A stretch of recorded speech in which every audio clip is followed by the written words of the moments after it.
느헤미야 13장 1절에서 14절 말씀입니다.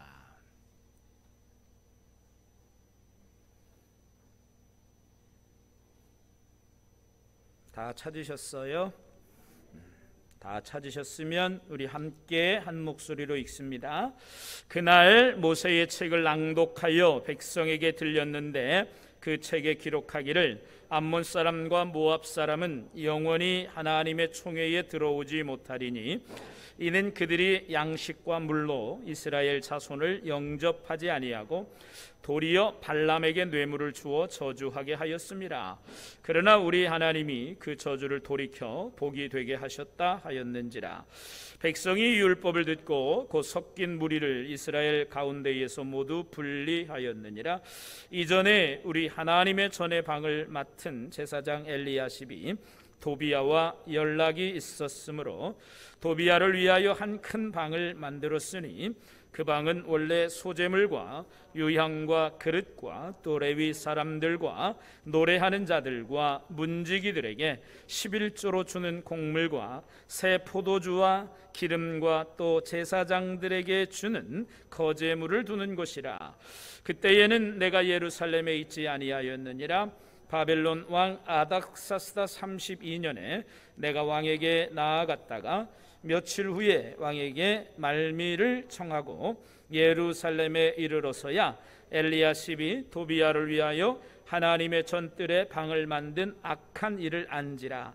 내가 심히 근심하여 도비야의 세간을 그 방 밖으로 다 내어 던지고 명령하여 그 방을 정결하게 하고 하나님의 전의 그릇과 소재물과 유향을 다시 그리로 들여 놓았느니라.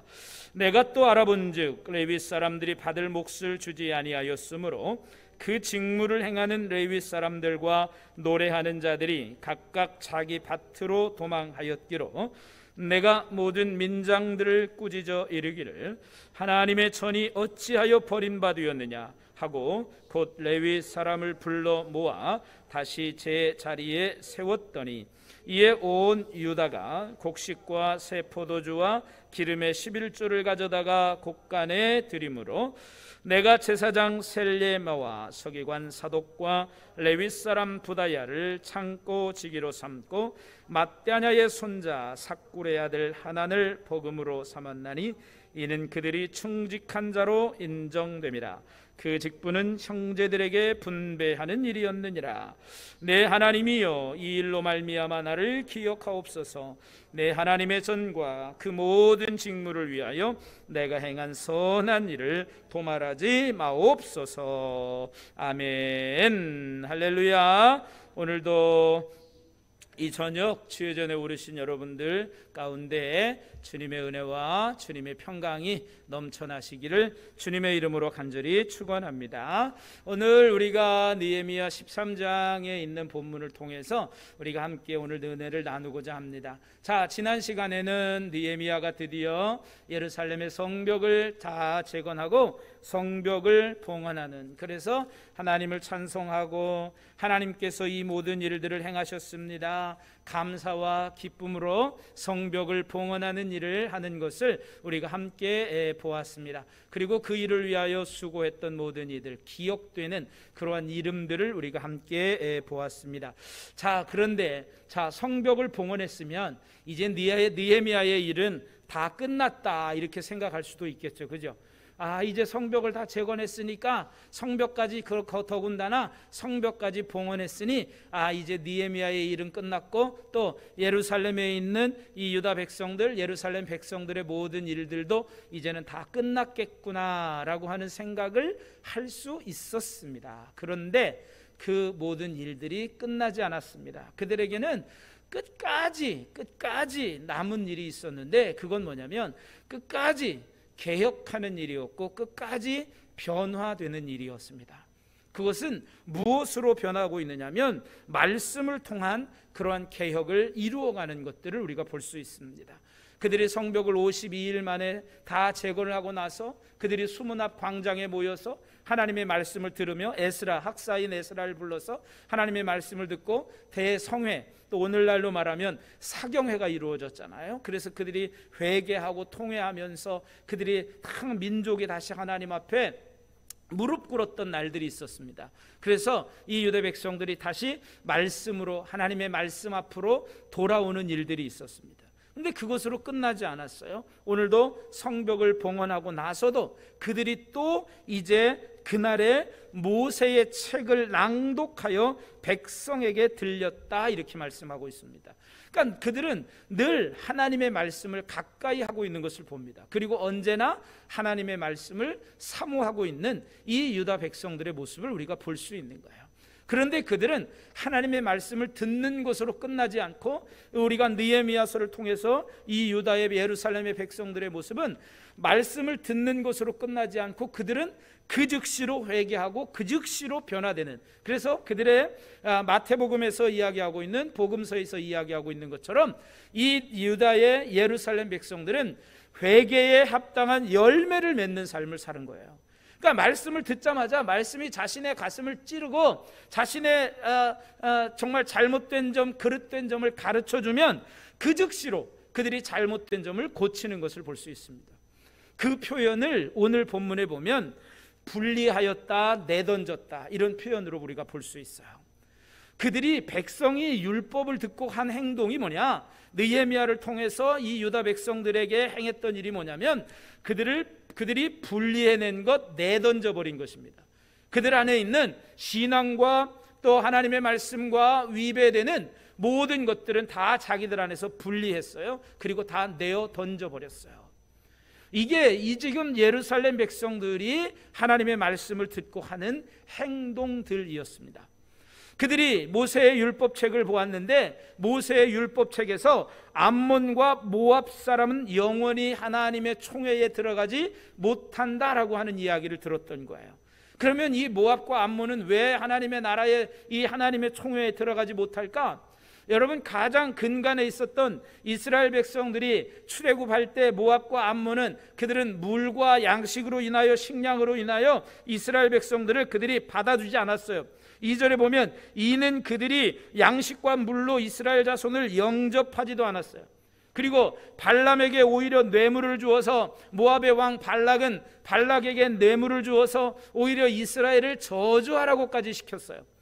그러니까 모압은 이스라엘에 아주 대적하는 자들이었어요. 또 암몬, 오늘 본문에 나오는 이 암몬 사람 도비야, 이런 사람들은 전부 다 이 성벽을 재건하는 방해꾼들이었습니다.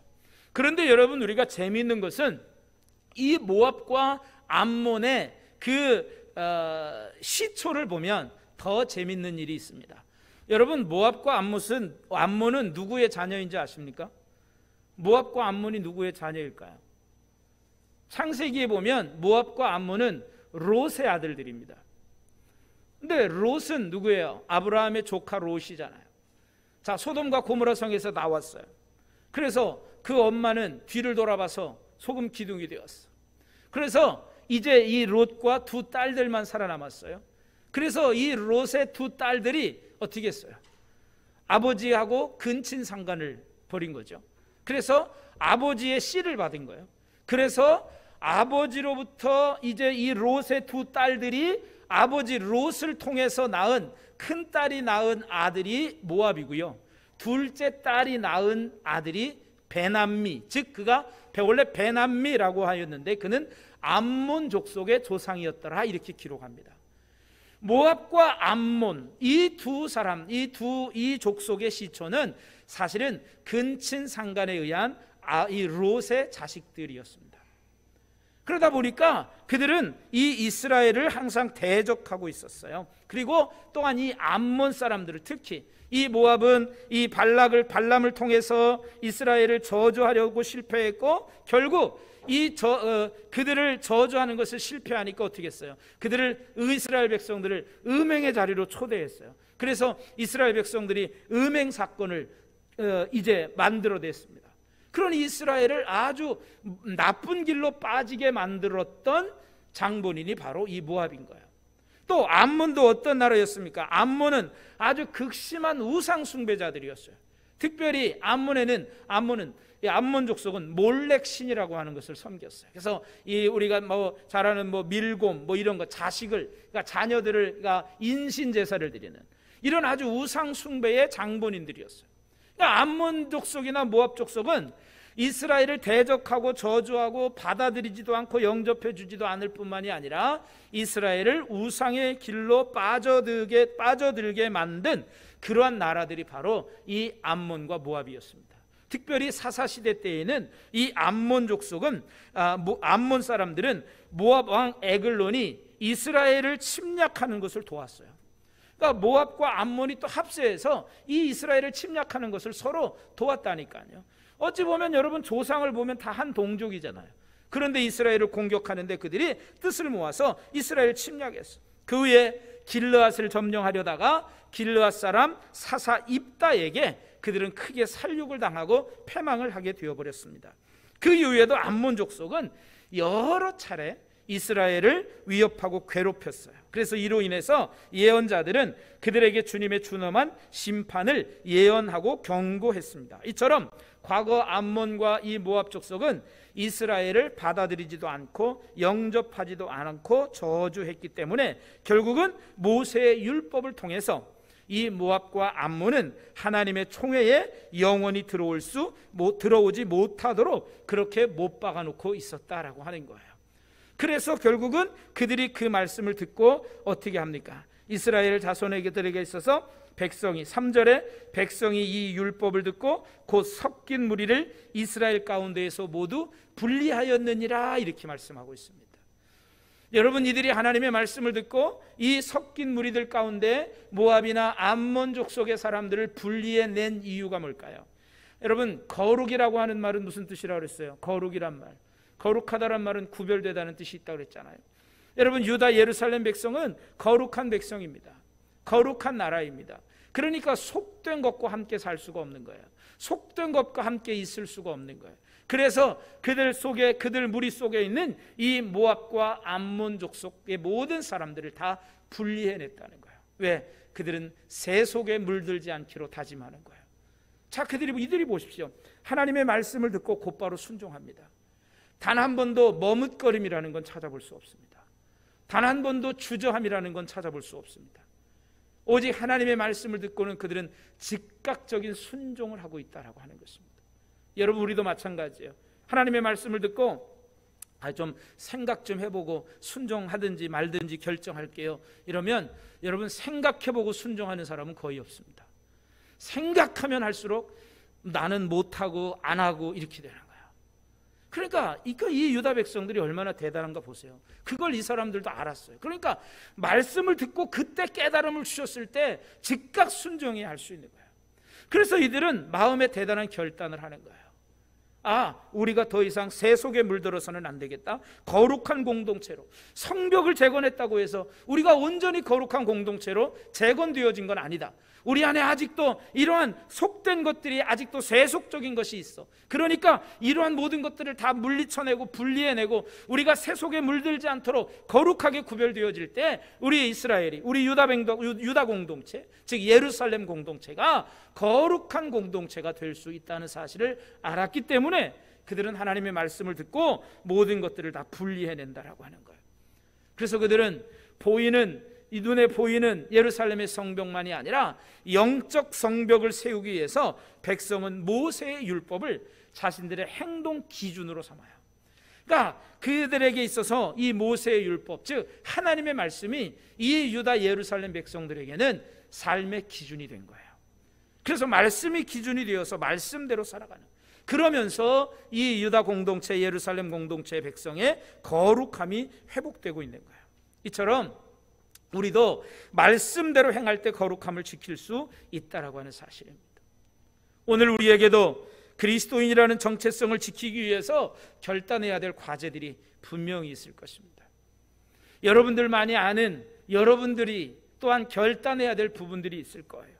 그냥 적당히 얼렁뚱땅 넘어가려고 했던 그러한 모압과 암몬이라고 하는 우리의 삶에서도 분리해내야 할 그러한 부분들이 분명히 있을 거다라고 하는 것입니다. 그런 우리도 하나님의 거룩한 백성, 오늘 낮에도 말씀드렸지만 우리는 신랑 되신 예수님의 거룩한 신부로 준비된 자들, 그러므로 우리가 신랑 되신 예수님을 맞이할 때까지 거룩한 예복, 거룩성을 잃지 않아야 되고 순결함과 정결함을 잃지 않고 지켜가야 되는 그런 삶을 살아가기 위해서라도 우리 안에 세속적인 것, 우리 안에 세상 문물을 따라가고 세상적인 것을 따라가는 그러한 모압과 암몬, 이러한 모든 것들을 다 분리해내는 저와 여러분이 되기를 주님의 이름으로 간절히 축원합니다. 여러분, 교회가 세상을 변화시켜야지 교회가 세상에 물들어서는 안 돼요. 성도도 마찬가지예요. 성도가 세상을 변화시키는, 여러분, 우리는 빛입니다. 소금입니다. 그냥 성도가 세상에 그냥 다 세상 따라가고 세상 쫓아가면 도대체 누가 그리스도인의 참된 역할을 할 수 있을까요? 우리는 거룩한 주님의 신부라고 하는 사실을 분명히 명심하시고 세상에 물드는 것이 아니라 하나님의 말씀, 우리의 거룩함을 회복하기 위해서 먼저 말씀을 알고 그 말씀의 가르침에 따라서 우리의 삶의 기준을 세우고 하나님의 말씀, 하나님의 명령에 온전히 순종할 수 있는 저와 여러분이 되기를 주님의 이름으로 간절히 축원합니다. 그래서 우리 안에가 우리가 가장 경계해야 될 것이 바로 이거예요. 세상 풍조를 따라가는 것. 우리 안에 있는 이런 모압과 암몬 같은 그러한 모든 것들 여러분 다 분리해내기를 주님의 이름으로 간절히 축원합니다. 자, 그러면서 이제 4절 말씀에 보면 이제 이전에 우리 하나님의 방을 맡은 제사장 엘리야십이 도비야와 연락이 있었다고 그랬어요. 지금은 느헤미야가 예루살렘에 거주하고 있지 않을 때예요. 아닥사스다 왕에게 잠깐 이제 이 느헤미야가 그 아닥사스다 왕을 만나러 가느라고 이 예루살렘을 비웠을 때에 하나님의 성전의 큰 방을 맡았던 이 방은 성전의 기물들과 또 제사장과 레위인들에게 돌아가야 할 몫을 보관하는, 그래서 각종 향이라든지 각종 그러한 것들을 이제 보관하는 그러한 창고로 쓰여지는 그러한 이제 방이었습니다. 그런데 이 방을 누구에게 내어주냐면 이 엘리야십이 도비야라고 하는 사람에게 이 방을 내어줍니다. 도비야는 어떤 사람이었어요? 우리가 느헤미야를 읽어오면서 계속해서 봤습니다. 그리고 제가 아까도 말씀드렸습니다. 이 도비야는 이 예루살렘의 성벽을 재건하는 일에 방해를 계속적으로 방해했던 사람 중에 하나가 바로 이 도비야였습니다. 그런데 엘리야십이 이 도비야와 연락이 있었다 이렇게 표현하고 있습니다. 어떤 연락이냐? 그냥 연락을 우리가 생각하는 것처럼 연락을 주고받는 거냐? 그게 아니라 여기서 연락이 있었다는 말은 제가 가지고 있는 성경에 이렇게 해석이 되어 있는, 해설이 되어 있는 이 해설을 보면 연락이 있었다는 이 말은 결혼으로 인하여 인척 관계가 형성됐다는 거예요. 그러니까 도비야와 암몬 사람이었던 이 도비야와 혼인 관계를 맺음으로 인하여 가문이 혼인 관계를 맺음으로 인하여 쉽게 말하면 우리말로 말하면 사돈지간이 된 거예요. 그러니까 친인척 관계가 된 거죠. 그래서 그 방을 이 제사장 엘리야십이 하나님의 성전의 기구들과 또 각종 곡식과 제물과 그 유향들을 들여놓는 그 방을 이 도비야에게 주었던 거예요. 그런데 여러분, 우리가 지금 1절에서 3절까지 보았어요. 모압과 암몬 자손은 하나님의 총회에 영원히 들어오지 못해요.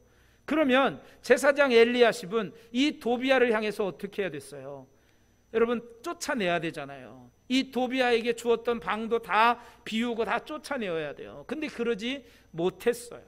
그래서 나중에 느헤미야가 돌아와서 보니까 지금 이런 지경이 벌어진 거예요. 그래서 느헤미야가 어떻게 합니까? 그가 와서는 이 방에 가지고 있던 도비야의 모든 세간을 다 그 방 밖으로 내어 던졌다, 이렇게 8절에 말씀하고 있습니다. 느헤미야는 하나님의 말씀에 과감한 사람이에요. 그래서 그 도비야의 모든 세간을 다 밖으로 내어 던졌어요. 이게 철저하게 하나님의 말씀에 순종하는 삶의 모습이라는 거죠. 그래서 아까도 말씀드렸지만 분리해내고 내어 던지고, 여러분 그 세간이 아까울 수도 있잖아요. 그러한데도 느헤미야는 그 세간을 다 방 밖으로 내어 던졌습니다. 여러분, 우리는 이 모습을 보면서 이 하나 제사장이 성전에 있는 이 방은 분명 성전을 위하여 하나님의 일을 위하여 만들어 놓은 목적이 있는 방입니다. 그건 사람이 특별히 도비하고 누군가네 그걸 그렇게 개인적으로 사용해서는 안 되는 방이었습니다. 우리는 이 모습을 보면서 여러분, 바울은 우리가 하나님의 성전인 것을 너희가 알지 못하느냐 이렇게 말씀하고 있어요.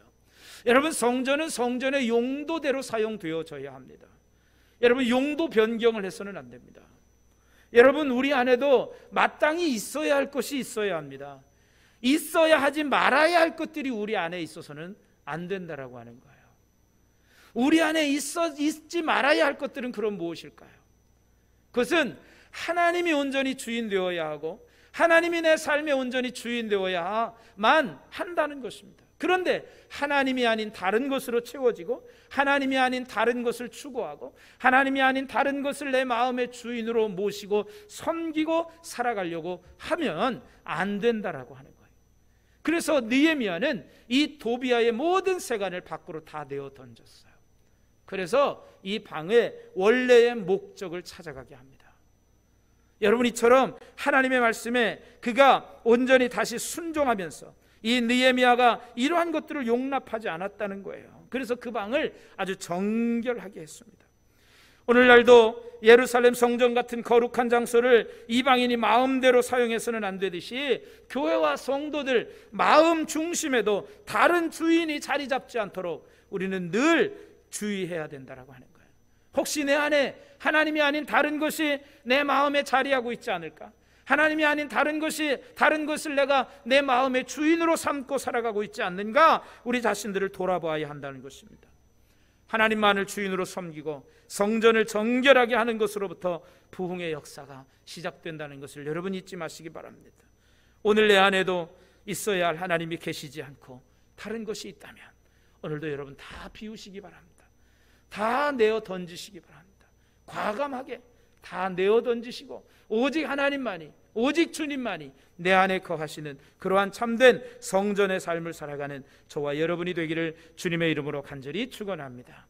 자, 그러면서 마지막으로 오늘 본문에 보면 이제 성전의 재물을 보관하는 방에 그 방을 도비아가 차지하고 있었기 때문에 아마도 이 레위인들이 받아야 할 몫이 그들에게 돌아가지 못했던 것 같아요. 그래서 10절 말씀에 보면 내가 또 알아본즉 레위 사람들이 받을 몫을 주지 아니하였으므로 그 직무를 행하는 레위 사람들과 노래하는 자들이 각각 자기 밭으로 도망하였다 이렇게 표현하고 있습니다. 여러분, 레위인과 노래하는 이들이 율법에서 분명히 정한 몫이 있었습니다. 하나님의 일을 섬기는 자들에게 주어야 할 몫이 그들에게 있었다라고 하는 거예요. 그래서 하나님을 섬기는 사람들에게 주어야 할 몫이 이 제사장 엘리야십과 도비아가 아까도 말씀드렸듯이 연락이 있었어요. 친인척 관계였어요. 그게 하나님께 드려지는 제물과 또 각종 곡식과 이런 모든 것들이 제사장이나 레위인들에게 돌아가야 할 몫으로 이제 채워놓는 그 방에 하나님의 것으로 채워지지 못하니까 또한 그 중간에서 아마 도비아에게 돌아가기도 하고 이러니까 제대로 그 방의 기능을 못하니까 레위인들 또 노래하는 자들, 성전에서 일하는 자들이 받아야 할 몫을 제대로 받지 못하는 거예요. 그러니까 어떤 일이 벌어지냐면 이 레위인이나 또 노래하는 이들이 자신들도 먹고 살아야 될 거 아니에요. 그러니까 자신들의 몫을 받지 못한다는 이유로 생계 유지를 위해서 거룩한 직무를 포기하고 성전을 떠나 다 자기 고향으로 돌아가는 일이 벌어집니다. 그런데 여러분, 이 표현을 느헤미야는 이 일을 뭐라고 표현하고 계신지 아십니까? 11절에 보세요. 내가 모든 민장들을 꾸짖어 이르기를 하나님의 전이 어찌하여 버린 바 되었느냐 이렇게 표현하고 있습니다. 레위인들과 노래하는 자들이 성전을 떠나 자기의 맡은 바 일들을 하지 않고 또 자신들이 받아야 할 몫, 율법에 정해진 몫을 받지 못하니까 그들이 다 떠났어요. 근데 그들이 떠난 일을 가지고 왜 하나님이 전이 어찌하여 버린 바 되었느냐라고 그렇게 느헤미야는 이야기하고 있는 것입니다. 왜냐하면 하나님께 예배드리는 일이 제대로 이루어지지 않기 때문에 이렇게 느헤미야는 표현하고 있다라고 하는 거예요. 하나님께 예배드리는 일이 제대로 이루어지지 않으니까 하나님의 성전이 버려졌다라고 표현하고 있는 거예요. 그래서 느헤미야는 이 성전이 제 기능을 회복할 수 있도록 재빨리 조치를 하는데 어떤 조치를 내리느냐? 느헤미야는 그들이 받게 되어 있는 몫을 챙겨주고 그들을 다시 제자리로 복직시켰어요. 느헤미야는 이 일조차도 하나님의 방법대로 처리하고 있는, 그런 하나님의 말씀대로 처리하고 있는 것을 우리가 볼 수가 있습니다. 그래서 이제 12절에 보면 이에 온 유다가 곡식과 새포도주와 기름의 11조를 가져다가 곳간에 드렸다, 이렇게 말합니다. 그래서 다시 충직한 사람들을 하나님의 일꾼으로 또한 다시 세웁니다.